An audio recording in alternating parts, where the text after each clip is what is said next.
Jabari Smith has catapulted himself into discussion for the #1 overall pick in this year's NBA draft.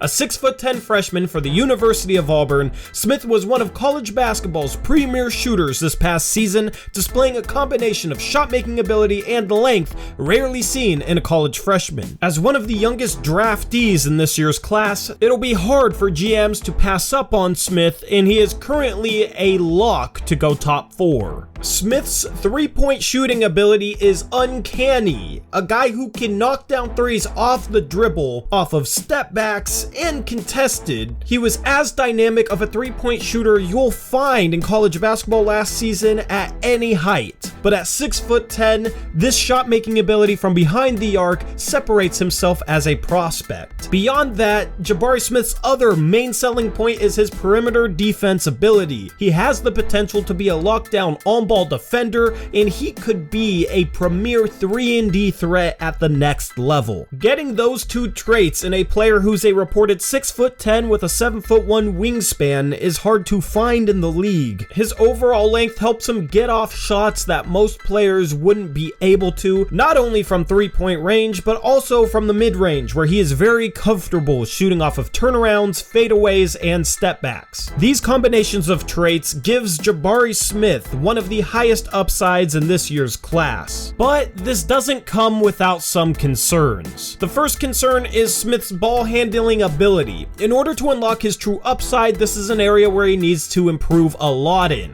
He was uncomfortable handling the ball in college. Some of this was due to mediocre spacing at the University of Auburn, but this is the key trait that will determine whether Jabari Smith is just a high-floor 3-and-D guy or a potential superstar. The second concern area is Smith's finishing. While he was extremely dynamic from the mid-range and beyond, Smith struggled around the rim. He's not the most explosive athlete in traffic and would definitely benefit from putting on a little bit of weight. Finishing is definitely an area of improvement for him. The third concern would be his passing. This kind of goes hand in hand with his ball handling ability. As Smith becomes a better ball handler, that'll help him read the floor easier. He does possess some upside as a passer, but where he lands is going to determine how much he fulfills it. And then the fourth and final concern for him is his rim protection. As a power forward, he defends the perimeter extremely well and could be a positive in that area from day one. However, as a rim protector, he leaves a lot to be desired. Due to his length and agility, he does have upside on this end as well, but these are the four things that could hold him back as a prospect. However, none of these issues aren't fixable for Smith.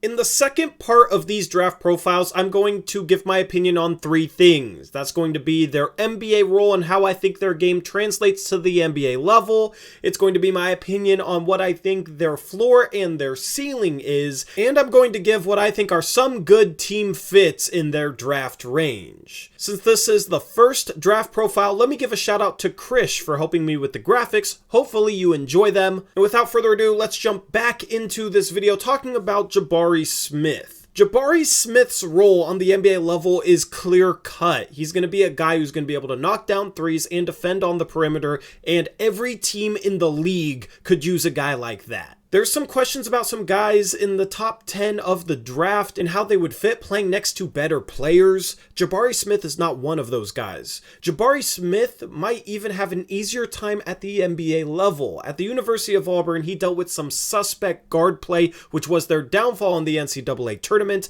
and he played with an Auburn team that shot 32% on the season from the three-point line. So not only did he have a lack of spacing, making it hard for him to attack off the dribble, but defense is also heavily loaded up on him, and he didn't have a guard that really made his life any easier. Those aren't things that he should have to struggle with at the NBA level, and it'll be intriguing to see how he adjusts, and he's one of the few prospects that I can say might have an easier time making that jump. Given his good three-point shooting and defensive ability, he could step in for a winning team and play right away. However, that is unlikely given the teams at the top of the draft. The only team near the top of the draft that I could see making a run at the playoffs next year would be Portland and potentially New Orleans with the Lakers pick. Of course, a team can jump up into the lottery, and I'm filming this before the lottery, so I don't know who's going to be in his draft range, but he fits on a rebuilding team given his young age, and a rebuilding situation would allow him to make some mistakes with the ball in his hands to try and learn things off the dribble,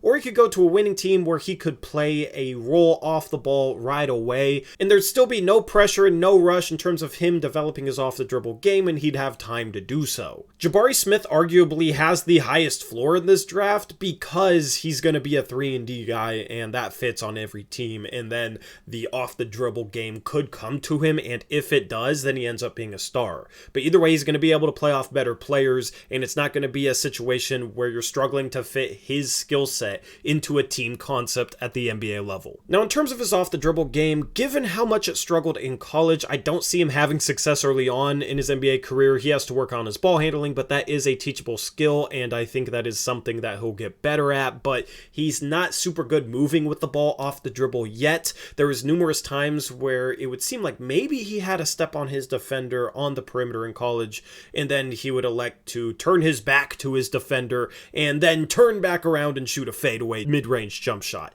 He can make those shots. I don't really have a problem with those shots, but in order to reach his true potential, he needs to figure out how to get to the rim and finish, and idealistically could be a guy that could run some pick and roll with the ball in his hands and be a creator from the perimeter. That is absolutely the main concern I have with him. There were a few other negatives that I listed, but I think everything starts and ends with if he's able to create shots off the dribble in terms of attacking the rim, in terms of setting up his teammates and making his teammates better, or if he's just a guy who shoots jumpers at the NBA level and that's about it. That pretty clearly illustrates his floor and his ceiling. In terms of his overall ceiling, I don't know if he can become a top 10 player. You definitely don't rule it out. I mean, Nikola Jokic became a 2-time MVP and he was drafted in the second round, and nobody would have said his ceiling was quite that high. But in terms of a realistic ceiling, I could see Jabari Smith being a player that's between 10th and 20th best in the league in his prime.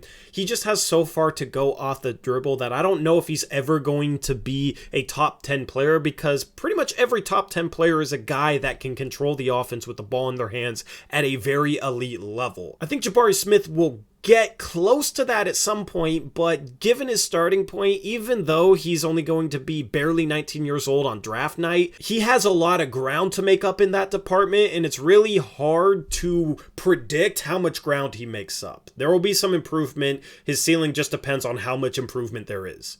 In terms of some good team fits in his draft range, I think the best fit for Jabari Smith would honestly be my Portland Trail Blazers, with Chauncey Billups as a head coach. When he spent time with the Los Angeles Clippers as an assistant, he was credited with helping a lot of players improve their playmaking abilities and how they read the game, and them being able to do things off the dribble. Anthony Simons took a major leap this year under Billups in that regard as well, so I think Billups would be a great coach to help foster the development of that part of Jabari Smith's game.